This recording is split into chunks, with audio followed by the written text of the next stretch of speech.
Dit is iemand vanoggend in hierdie huis wat in 'n gat sit. En dit is 'n gat van depressie. En jy weet nie hoe om vanmôre uit die gat uit op te staan. As jy links kyk, sien jy nie, as jy regs kyk, sien jy nie. As jy opkyk, is daar niks, as jy afkyk, is daar niks. En jy sit vanmôre binne hierdie gat, binne jouself. Is jy depressief, en jy weet nie vanmôre wat om te doen. Mag ek jou vra vanoggend om uit te kom. Die Here sien die behoefte van die mens. En God maak geen mens klein, maar die Here doen dit om die mens te help. So ek wil jou vra vanoggend om van my te kom.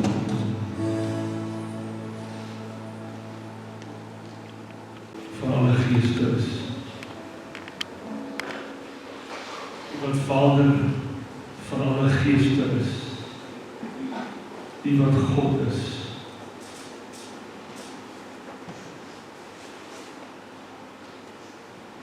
Elkeen van hierdie mense behoort aan U.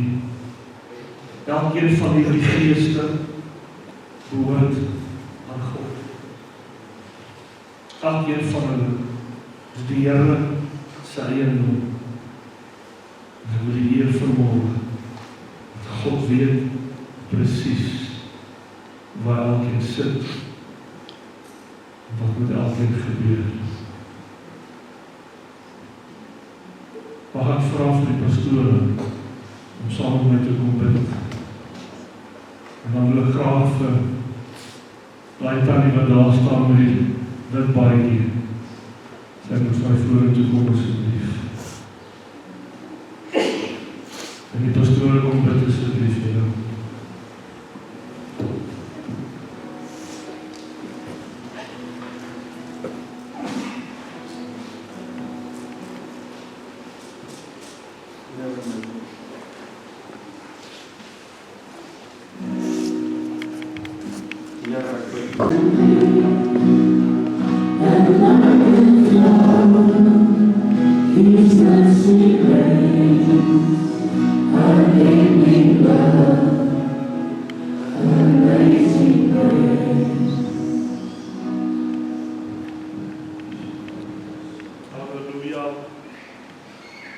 Here, U is die Vader van alle geeste. Here, U weet presies wat ons nodig het. En U weet presies, Here, hoe dit vir ons te doen. En ek prys U, en ek eer U vanmôre in die naam van Jesus Christus. Halleluja.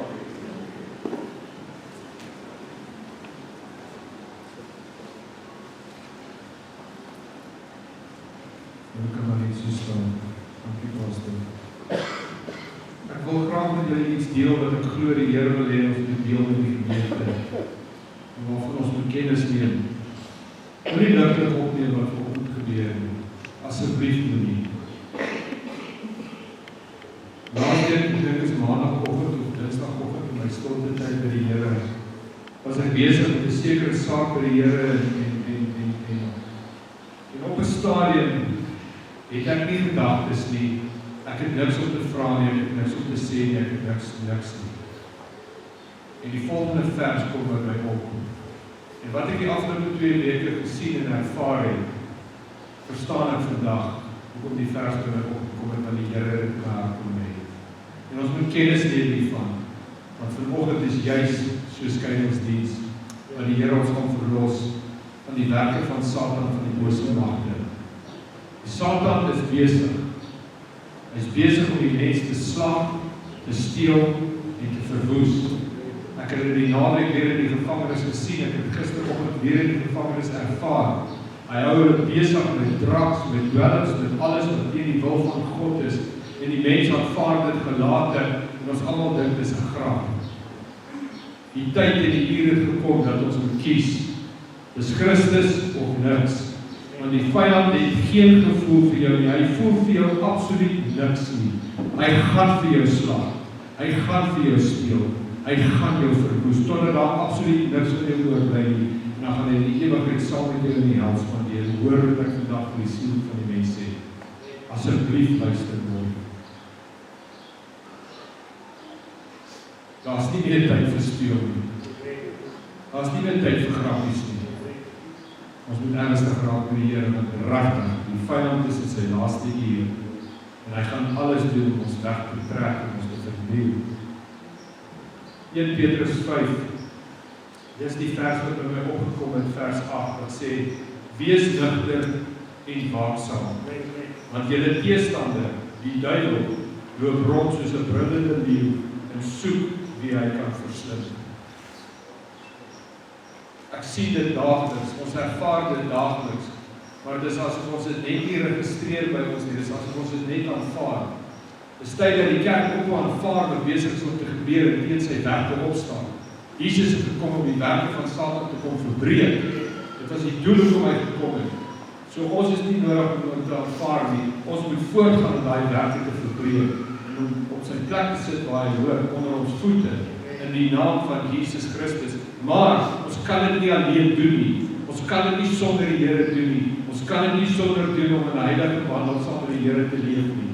Ons fokus en ons oog moet op die Here gefokus wees en in sy krag en in sy oorwinning.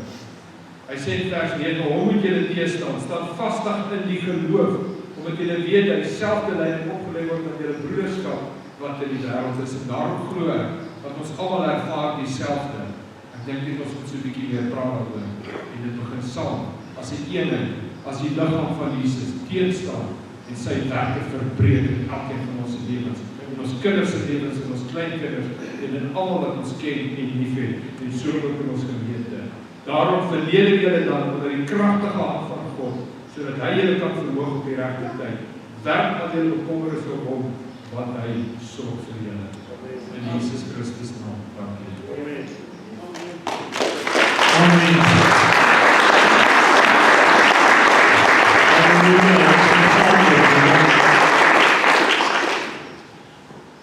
Vader, Here, ons kom vanmôre net in die naam van Jesus. Here, want hy is ons toegang tot die troonkamer van God. Ons gaan nie in onsself nie in ons eie krag nie in ons eie goeie werk nie. Here, maar ons gaan vanmôre in die bloed van Jesus Christus. Ons gaan vanmôre in, Here, deur sy liggaam wat geskeur, gebreek en verwoes is. En Here, soos wat die voorhangsel geskeur het op die dag toe Jesus aan die kruis hang, was sy liggaam ook geskeur vir ons, en die ewige toegang vir ons gegee, sodat ons vanmôre kan sê in die naam van Jesus. En daarom staan ons vanmôre onder die Gees, onder die leiding, onder die krag, onder die roeping. En ek eer U daarvoor vanmôre in die naam van Jesus Christus. En ek kan vanmôre sê amen. Amen.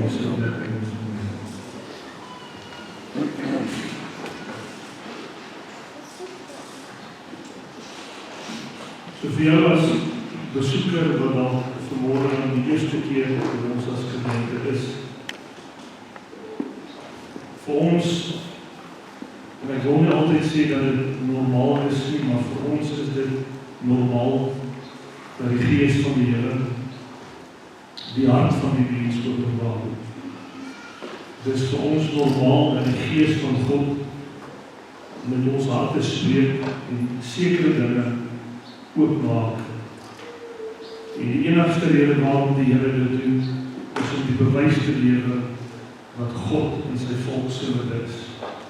Die apostel Paulus skryf in die boek van Korintiërs, en hy sê as die hart geopenbaar word, dan is God in julle midde. En ek het 'n boodskap wat ek vanmôre wil bring. En voordat ek die boodskap bring, wil ek dalk nie die laaste 2 weke so 'n bietjie opsom. En jou net eers vra of jy ook deel is van vanoggend se diens. Die laaste 2-3 weke is dit asof alles daar buite in 'n oomblikse tyd vir die kind van die Here verander het. Dis asof deure toegemaak word. Dis asof mense hulle rug op jou draai. Dis asof die wêreld een rigting gaan en hulle ignoreer jou en jy gaan op jou eie. Dis asof Satan waarlik 'n laaste poging aanwend om die kerk van God stil te kry. Vir jou om jou geloof te twyfel, vir jou om die werk van die Here te twyfel. En dan begin hy mense rondom jou gebruik. En dan herinner die apostel Paulus ons stryd is nie deur vlees en bloed nie. Maar ek net eers weet, ondervind jy wat ek ondervind die laaste paar weke, is asof alles net so in 'n oomblikse tyd gestop het. Dis asof, en ek dink ek het woensdag aand in die bidtier toe ons gebid het gesê, dis asof iemand net 'n deur toegemaak het. En ons is hierdie kant van die deur en die ander mense is aan daai kant van die deur. So ons het gebid en ons het die Here gevra dat die Here hierdie dinge vir ons stop. En ek glo dat die Here vanmôre iets besonders vir my en jou gaan doen. My boodskap vanmôre is dan redelik eenvoudig. Ek wil met jou praat oor die boek van Efesiërs, hoofstuk 6, die wapenrusting van God.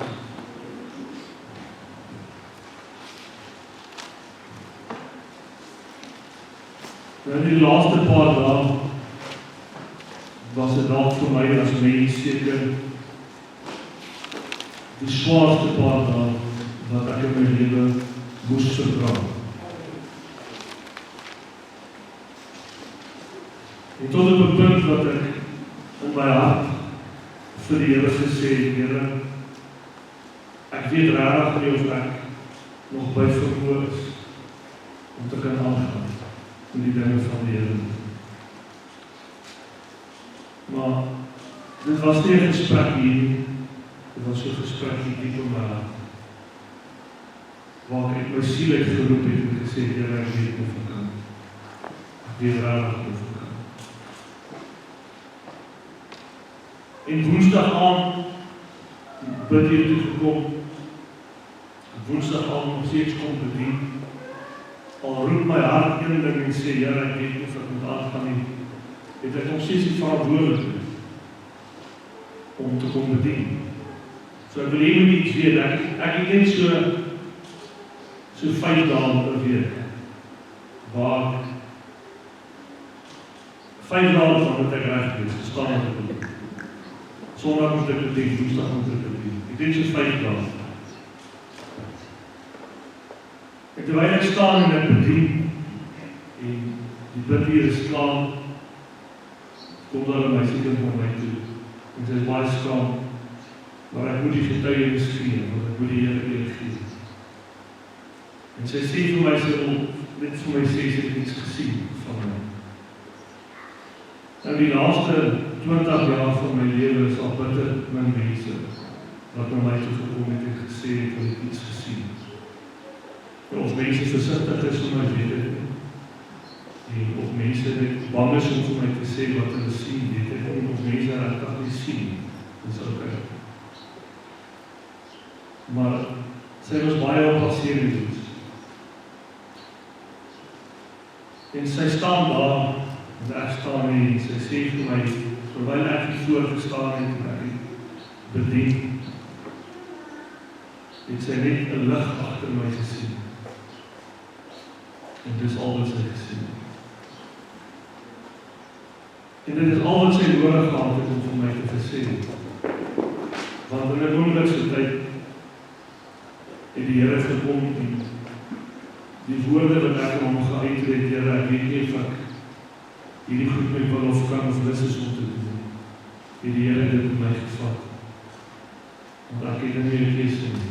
Ek moet nou nog so 'n bietjie aangaan. Jy sien, ek sê dit nie vanmôre omdat ek dink ek het iets wat jy nie het nie. Ek sê vanmôre vir jou dat net God weet wat om met jou lewe op die regte tyd, die regte oomblik te doen, sodat jy kan moed skep en aangaan. En wat baie interessant is, die jong meisiekind, sy 26 jaar oud, wou gehad het, ons moes haar doop, maar sy wil nie in die kerk gedoop geword het nie. Sy het gevra om dat privaat doop. Ons het dit gedoen. En ek dink 2 maande na haar doop het sy begin sekere gesigte sien. En ek dink nou so 3 maande later het die Here die openbaring aan haar begin wys. En daar moet ek net vir julle sê, wie is dit vanmôre? Ek weet sy wil nie hê, maar dat ons die Here neergee. Amen.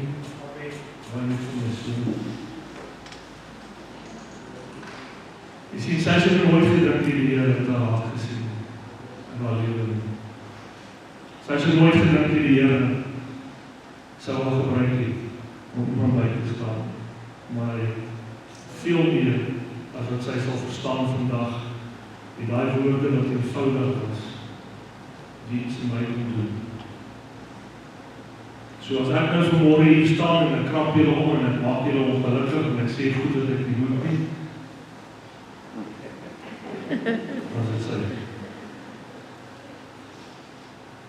Maar ek het met die Here gepraat die laaste ruk en dit is asof daar 'n ongelooflike stryd besig is om ons te breek.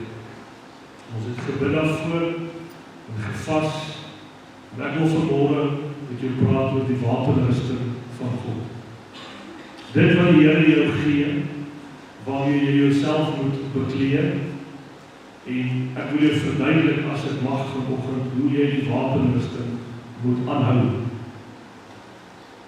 Want ons word bekleed in Christus by jou wedergeboorte. Wanneer jy in doopwater het opstaan, staan jy op as 'n nuwe mens.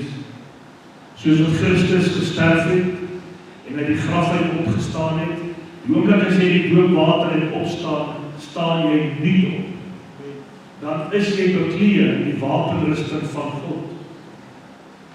Maar omdat die wapenrusting spesifiek aan mekaar gesit is, weet Satan ook spesifiek watter sekere dele van die wapenrusting hy moet aanval. En as die wapenrusting een kraakplekkie het, dan gaan die tweede een kraakplekkie hê.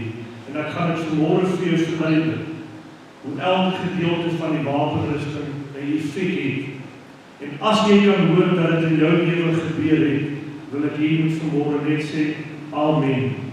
Nie ter wille van my nie, maar ter wille van die feit dat dit God is wat presies geweet het om die wapenrusting aan mekaar te sit vir jou lewe. So blaai vir jou Bybel na Efesiërs 6 toe, hoofstuk 10. Dis almal daar. So die boek van Efesiërs het Paulus geskryf om aan die Efesiërs een saak te openbaar. Die saak wat hy hulle geopenbaar het, is, wie is julle in die Here? Julle is 'n verheerlikte geslag in die Here. Nou kom ons op die einde van die hoofstuk. En in vers 10 begin die hoofstuk met die volgende woorde. Hy sê eintlik, my broeders, eintlik. Broeders en susters, nou het ek julle alles vooraf verduidelik. Hoe julle eers heidene was, hoe julle ver weg van die Here was, hoe hy julle nader getrek het deur sy genade, hoe julle sy heerlikheid ontvang het, hoe julle gesetel is in hemelse plekke, hoe julle opgerig is om te funksioneer as kinders van God, wat nou medeburgers is. Nadat ek al die dinge vir julle gesê het, eindelik nou kan ek die laaste van die gedeelte aan julle openbaar. Want daar is nog een dingetjie wat ek vir julle moet sê. Nou dat julle al die kennis het, is er nog een ding wat ek vir julle moet sê. Hy sê eindelik, Nou dat julle alles weet wat ek vooraf vir julle gesê het. Nou sê hy, word kragtig in die Here, in die krag van sy sterkte.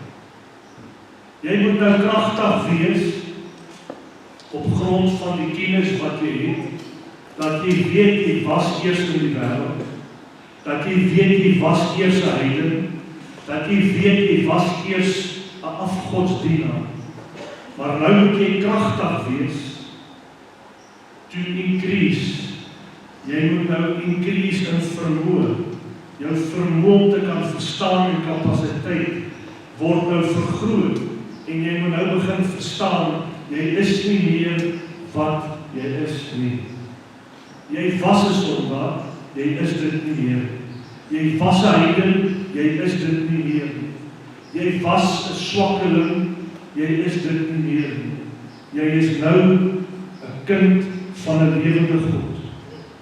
Deur die genade bewerk van God se seun aan die kruis van Jesus Christus.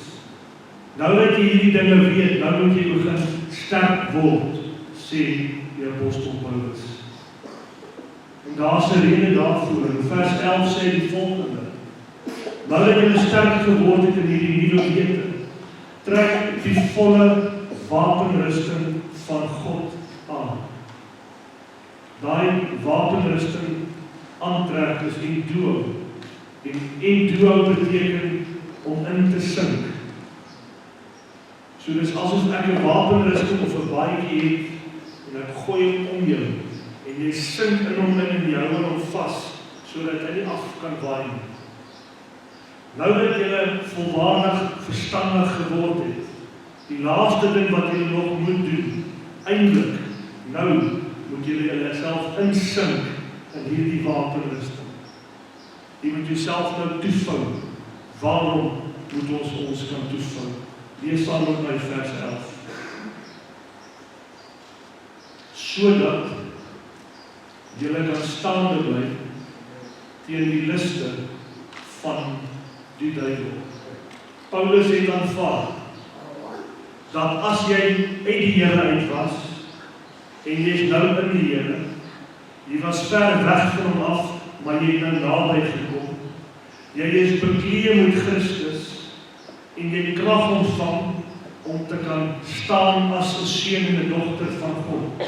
En Paulus aanvaar, jy moet 'n wapenrusting aantrek want daar kom vir jou 'n stryd. So trek die wapenrusting aan sodat jy kan staande bly teen die liste van die duiwel. Daai liste gaan ek eenvoudig vir jou opsom vandag. Uit die manier om die mens wat 'n kind van God is te probeer verneder. Hy gaan jou probeer klein laat voel, minderwaardig of skaam. Skaam oor jou verlede, minderwaardig dat hy jou oorskuif en sê, weet jy wat, jy moet wandel soos pastoor Niels wandel, en as jy nie soos pastoor Niels wandel nie, dan is daar fout by julle. Die doel van die vernedering is om een ding te bereik, om mag en oorheersing oor jou uit te oefen. Hy gebruik jou oog wat gerig is op ander mense om vernedering te produseer. En jy vandag vir my sê, pastoor, nee, dit werk nie so nie. Kom ek vra jou iets, hoeveel keer het jy al vir jouself gedink, as ek maar net kan bid, soos 'n ander man. As ek maar net kan doen wat daai man doen, as ek maar net kan geloof hê soos daai persoon, as ek maar net vrymoedigheid het soos daai persoon, weet julle waarvan ek praat van? Satan doen dit baie doelbewus. Want in daai toestand is hy besig om jou te verneder. Want die werk wat God gedoen het in my lewe, in Aaron se lewe en albei se lewe, is dieselfde werk wat in julle lewens is.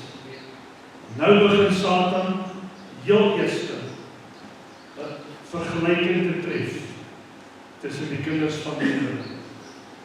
Daarom sê Paulus, trek die wapenrusting aan, sodat jy kan staande bly teen die liste van die duiwel. As hy jou kan kry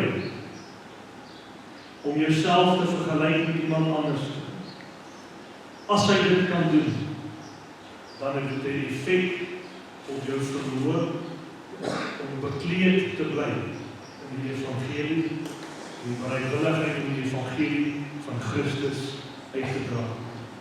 Ek gaan vir jou wys nou. Lees aan in vers 12. Hy sê, ons worstelstryd is nie teen vlees en bloed, maar teen die owerhede, magte, wêreldheersers van hierdie eeu, die bose geeste in die lig. Daardie bose geeste is in duisternis. En hulle is in die lig, want elke goeie gawe kom uit die hemel. En omdat daardie geeste in die lig is hulle besig om tussen ons en die Vader, as ek dit so mag stel vanmôre, 'n dak te bou. As die gawe uit die hemel uitkom en daar word 'n dak oor ons gebou, dan kan die gawe nie noodwendig by ons uitkom nie. Daarom is ons stryd nie teen vlees of bloed nie. En ons moet verstaan dat die gawes kom uit die hemel uit. En ek verduidelik dit half nou baie kinderlik as ek sê dat hulle bou 'n dak. Die dak keer dat dit wat God vir my en jou het, by ons sal uitkom. Daarom sê die apostel, hulle is die wêreldheersers van hierdie eeu. In die lig is dit. Nie lig nie, maar lig daarbo.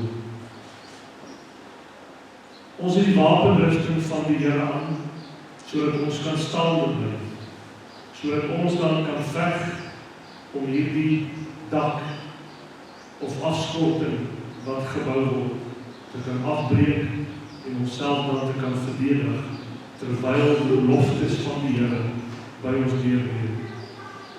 Het die engel met Daniël gekom en vir Daniël gesê, vandat jy gebid het jou gebed verhoor nie, maar die vors van Mede en Perse het 21 dae teen ons gestaan, sodat ons nie by jou kon uitkom nie.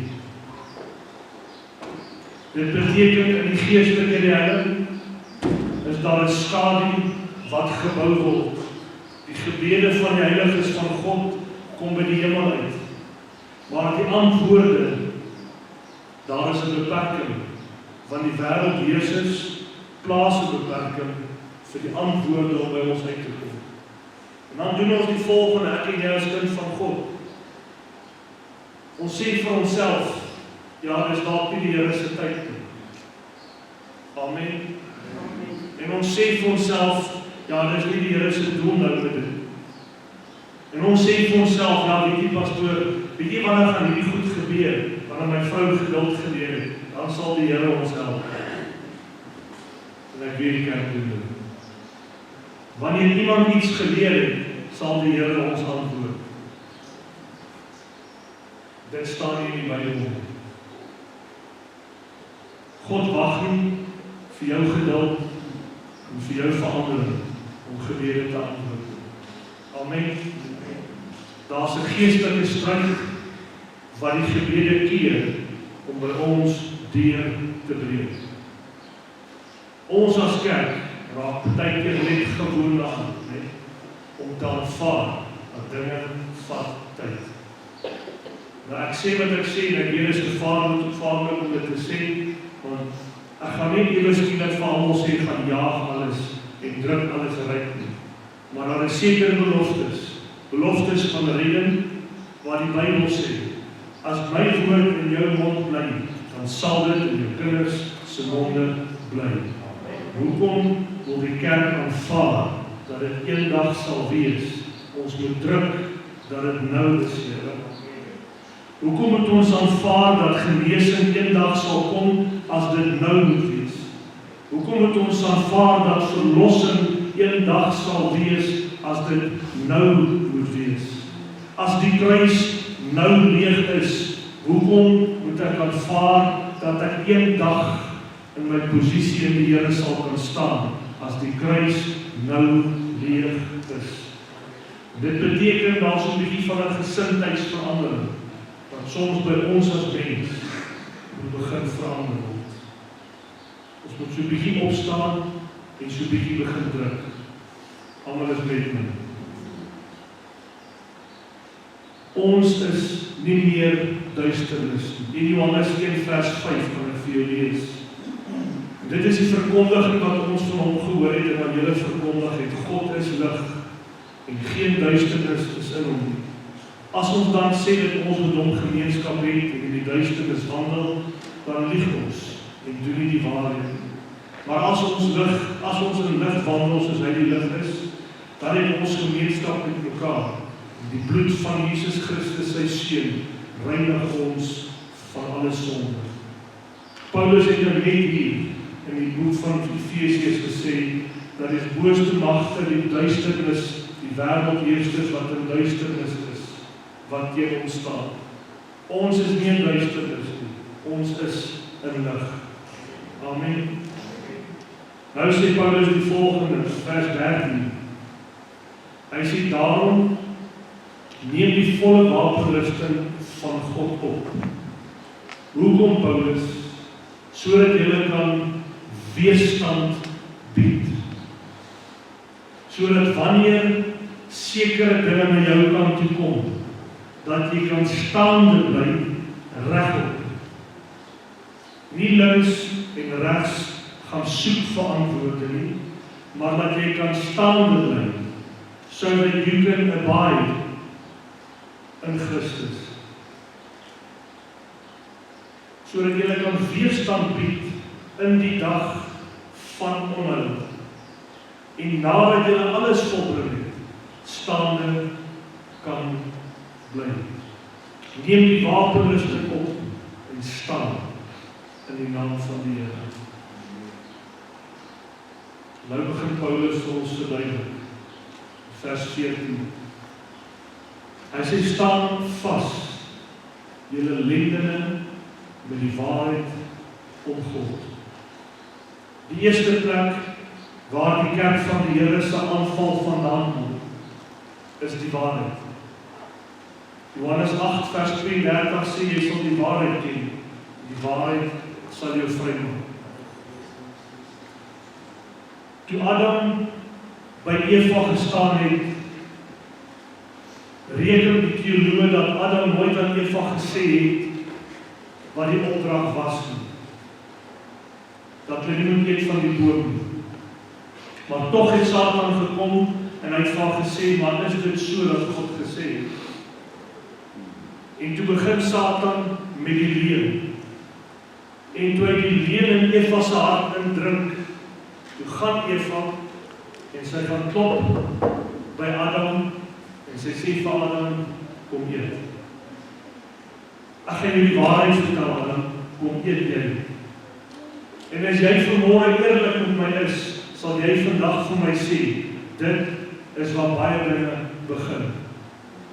Jy staan volmoed, jy staan sterk, dan kom daar 'n fluisterstemmetjie wat sê, maar is dit so?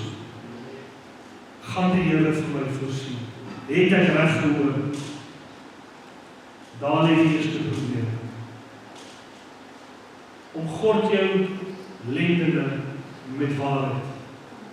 Hier is die waarheid. Dis waar die kerk se eerste stryd begin.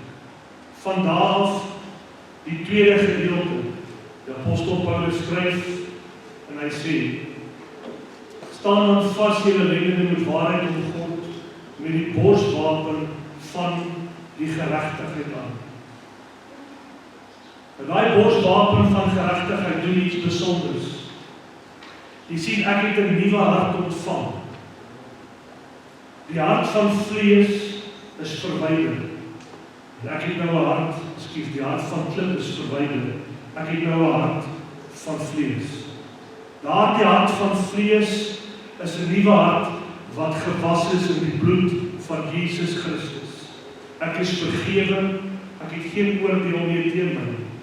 Ek wandel dan nou in die spore van geregtigheid. Nou word die hart aangeval. Want nou begin daar sekere dinge met die hart van die mens gebeur. Die borswapen is daar sodat die hart nie beïnvloed word nie. En as hy vanaand vir my sê, vanmôre vir my sê, pastoor, dit werk nie so nie, dat ek hier moet iets verstaan. Die leuen trek deur en begin die bedoeling van die hart van die mens verander. As die leuen ingekom het, daar het jy om God is met die waarheid, die leuen trek in, dan begin jou hart verander. Het sy rondom mense, het sy rondom God, het sy rondom jouself. Daar is 'n volgorde hoe hierdie dinge gebeur. Jou hart begin verander. En dan begin Satan vir die mens vertel, ja, toe maar hulle verstaan jy nie. Hulle het nie die hart wat jy het nie. Hulle verstaan nie jou hart nie, want jou hart is beter as hulle hart. Niemand hoef amen te sê. Vers 15 skryf Paulus, hy sê, en as die skoene aan julle voete vir die evangelie van vrede. Daardie skoene doen iets wonderliks. As jy gaan kyk na hoe die Romeinse soldate se sandale gelyk het, dis die Romeinse soldate se skoene was caliga genoem. So wat dit is 'n sandaal met 'n paar, en dit was nie stads aan die onderkant, wie julle wat is stads? Met stads, rugby stads. So as die soldaat op ongelyke grond staan en hy skop vas met daai stads, dan beweeg hy. So nou sê Paulus, ek nodig om hierdie sandale aan te trek. Die sandale wat 'n bereidwilligheid is vir die evangelie van vrede. Want jy sien, as die lendene wat waarheid is, geïnfiltreer word en daar raak 'n leendeel van jou lewe, en die borsplaat dra nie meer die hart nie, die word nie meer beskerm nie, is dit die volgende ding wat gebeur. Die evangelie van vrede. Vrede tussen jouself, tussen mense en God. Is die derde ding wat beïnvloed word wanneer daar 'n leuen by die mens begin inkom. Jou vrede met die Here is by die deur uit, want jy weet nie wat om te glo nie.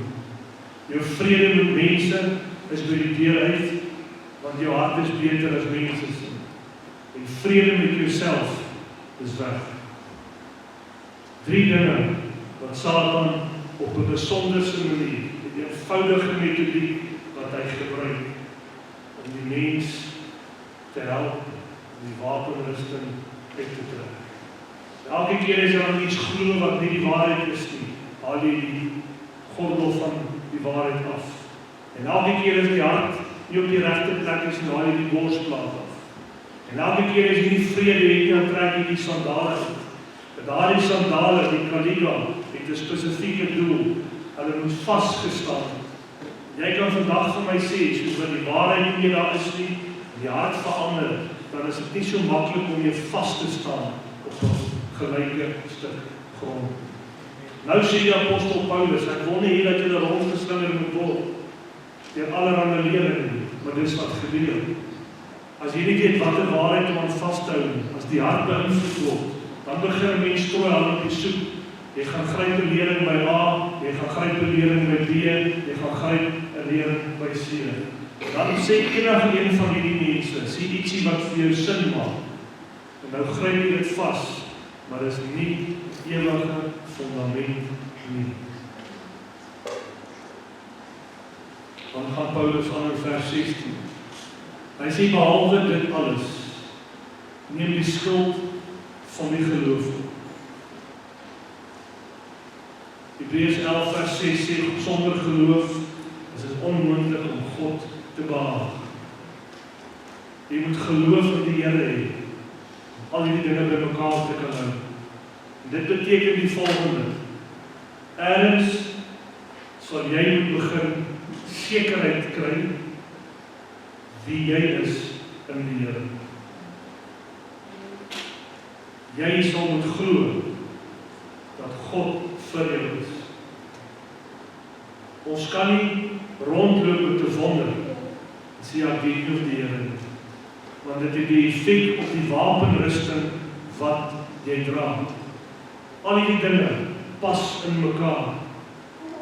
Jy kan vandag vir my eerlik sê, as geloof begin wankel, dan val die res van die dinge. Die waarheid, die voete staan los, alles val uit mekaar uit. Paulus skryf, en hy sê die skuld van geloof. En daar is 'n rede hoekom jy die skuld van geloof moet hê. Die skuld van geloof waarmee jy al die vuurige pyle van die bose sal kan uitblus. So elke aanval wat van die bose afkom, as jy geloof het, sal daai aanval niks in jou kan doen. En hy gaan aan en hy sê die volgende: neem aan die helm van verlossing. En daardie helm van verlossing doen iets besonders. Dit bewaar die verlossing wat jy in Christus ontvang het. Dit bewaar jou identiteit.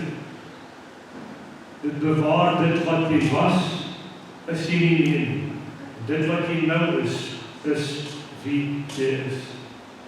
Want dit is nie lang nie, as die wapenrusting onder dwang kom, dan begin die kinders van die Here hulle self vra, maar is ek wie ek is?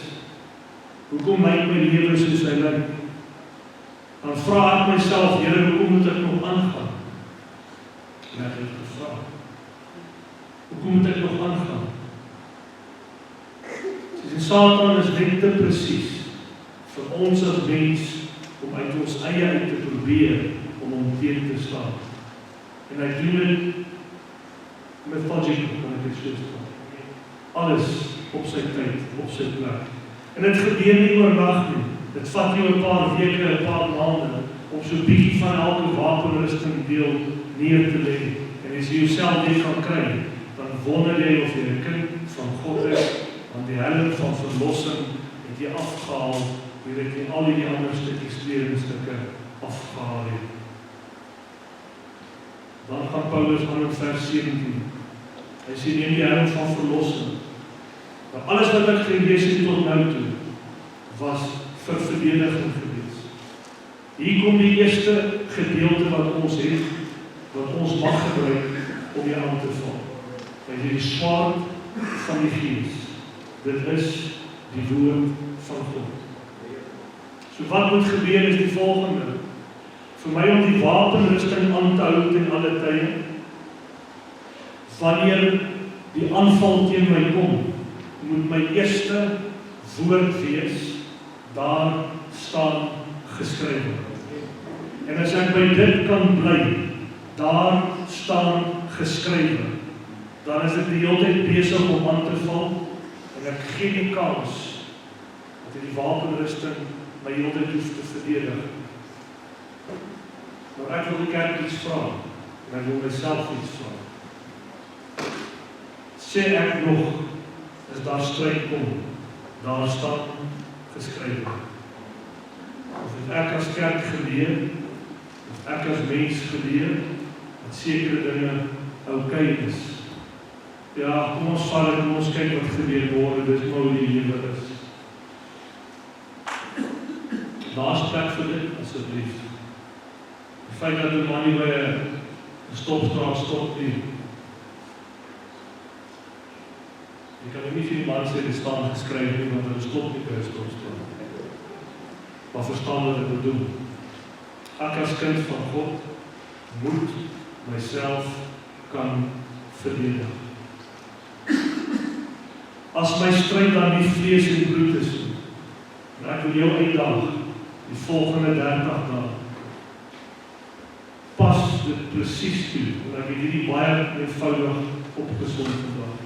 Ek het nou die skrif te veel gegee, want ek dink hier is so moeilik vir ons. Ons moet net begin met daar staan geskryf. Maar partykeer wil ek nog staan en sê, ja, weet jy wat, ek sal maar weet jy wat, ek doen nie wat hy doen. So, dit wat hulle aan my gedoen het, sal ek nooit aan iemand anders doen. Daar staan geskryf. Elke keer as ons bietjie by hierdie dinge beweeg, sal Satan stelselmatig kom.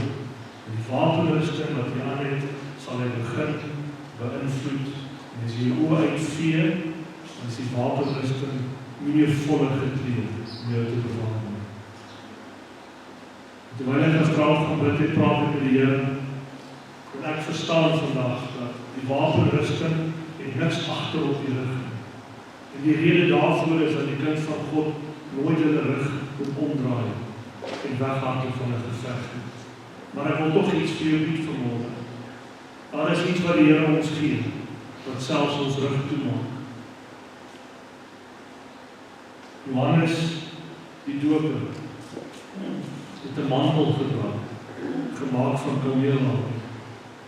Die profeet Elia en Elisa het mantels gedra. En daardie mantels was oor die skouers gegooi, maar het ook die rug toegemaak. Ek wil vanmôre vir julle sê, daardie mantel verteenwoordig die gesag van God. Daardie mantel verteenwoordig die vermoë wat die Here jou gee om toegerus te word, om presies te kan doen wat die Here wil hê jy moet doen.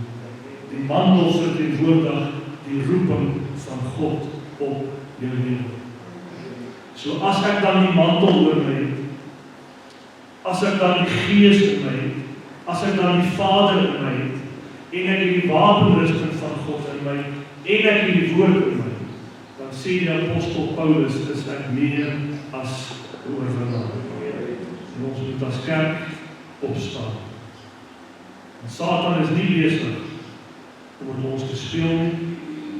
Hy is nie besig om dingetjies stilletjies te laat verbygaan. En as ons dit nie gaan stop, die kind van die Here, Satan my lewe en jou lewe bitter swaar maak.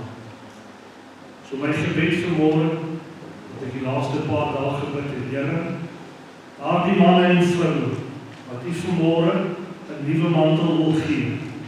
Daardie manne en vroue wat moet kom, sodat die Here God Almagtig hulle kan beklee met 'n nuwe wapenrusting, moet vanmôre in die gemeente inkom.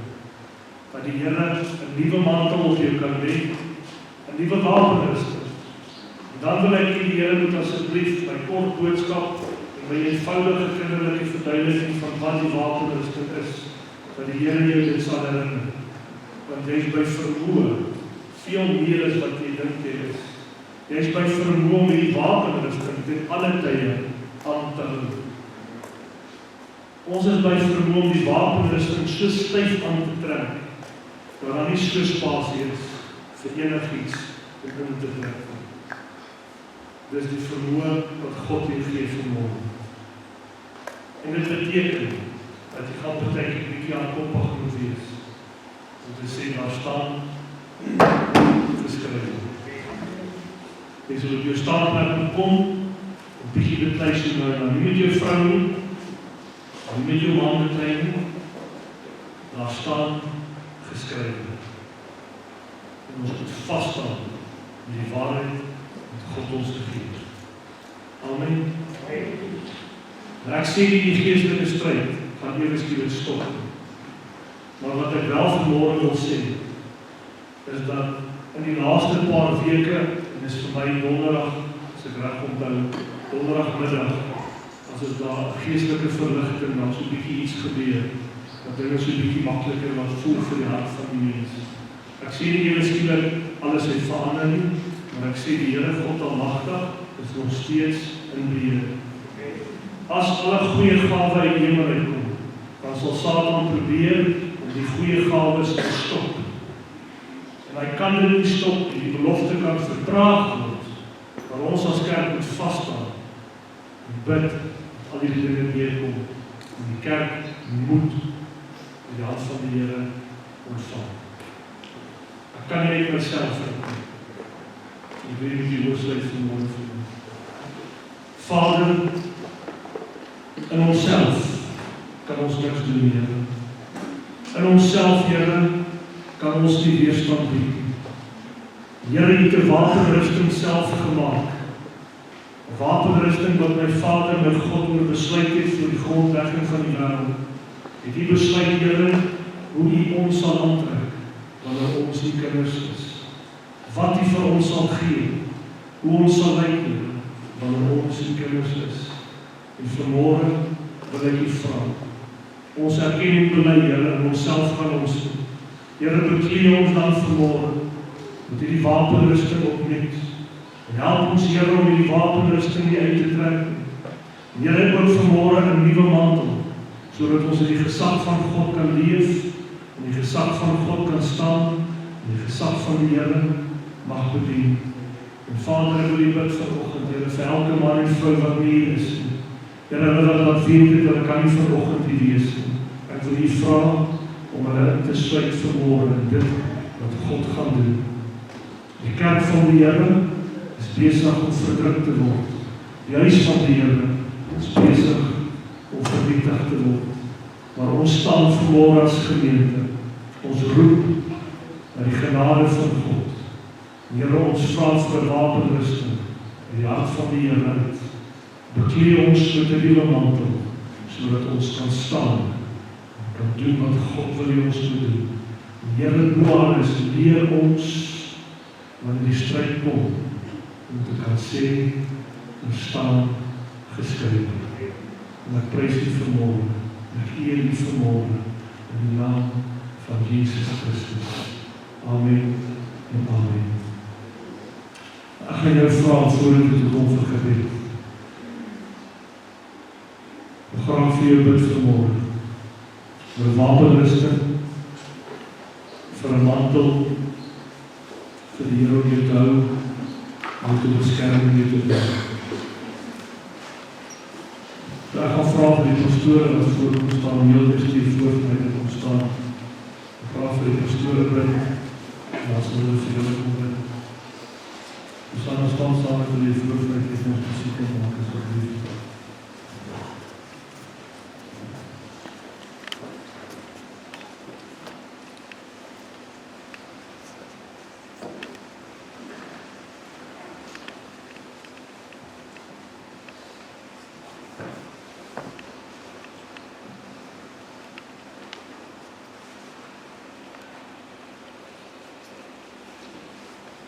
Vader, Here, in die naam van Jesus.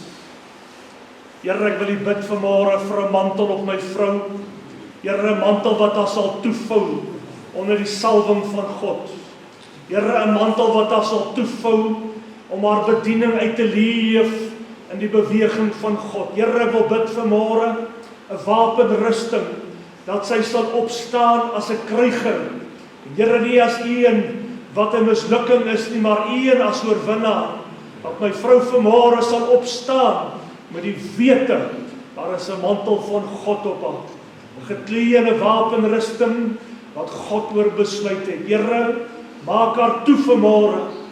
Maak haar toe vanmôre, is my gebed in die naam van Jesus. Here, maak haar toe. Maak haar toe vanmôre in die heerlikheid van God. Dat sy sal staan, Here. Sy sal weerstand bied met geloof in die woorde. Daar staan geskrywe. Here, beklee haar met 'n mantel. Mantel vanmôre van aanbidding. Here, 'n gees van God in die hemel, wat haar sal wys hoe die Here aanbid wil word. En wat die gemeente sien, hoe God aanbidding deur haar stroom, hoe God aanbidding deur haar lewe, hoe die plek van hierdie huis, Here, 'n plek van aanbidding sal wees. 'n mantel, my God, in die naam van Jesus Christus. Prys U vanmôre. Eer U.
Studios, ons afsluit vandag.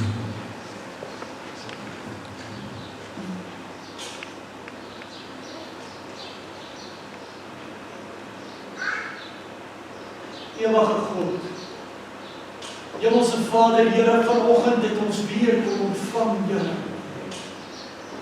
Here, ons het nuwe kleed kom ontvang. Here, het ons wapenrusting kom herstel. Maar Here, steeds is daar mense wat nie weet wat in hulle is nie. Daar's mense wat nie weet wie in hulle is nie. En wie se krag in hulle is nie, Here. Here, ek wil U bid vanoggend om aan elke een hier te openbaar wie in hulle is en dat ons die mag het om op slange en skorpioene te trap. Ons kan dit doen met Jesus Christus wat in ons is. Here, dis my gebed vanoggend vir elke een hier. En ook vir my, Here, wanneer ek twyfel. Here, herinner my aan die krag wat in my is. Here, soms struikel ek, want ek wil dinge uit myself uit doen. Here, vanoggend wil ek dankie sê vir U werking, Here. Ja, vir die beskerming teen die bose. Here, maar die wete, Here, dat ek van binne in my uit, Here, kan beskerm. Want dis U my God wat beskerm. Here, U bloed, Here, maak elke een van ons toe. En Here, mag niks, Here, niks wat ons nodig het, geen gawe wat ons nodig het, Here, 3 weke vat om hier te kom, Here. Want U is in my en U is om my en U is by my, Here. U kan dit dadelik vir my doen en my gee, Here. Ek prys U vandag, Here, en ek dank U, Here, vir dit wat U elke keer kom doen. U weet presies, Here, wat elke een van ons nodig het. Here, ek het dankbaarheid in my hart. Here, omdat U weet wat ek nodig het. Want Here, so baie weet ek nie. En so baie voel ek ook, Here, of ek in 'n gat is. Maar ek weet vandag, U het ons kom uithaal. U het ons kom uittel, Here. U het ons op die kant kom weersit. Ons weer kom nuut maak. Ons weer kom reinig. En ons kom bekleed met U. En ek prys U daarvoor, in Jesus naam. Jesus, wat alles gegee het.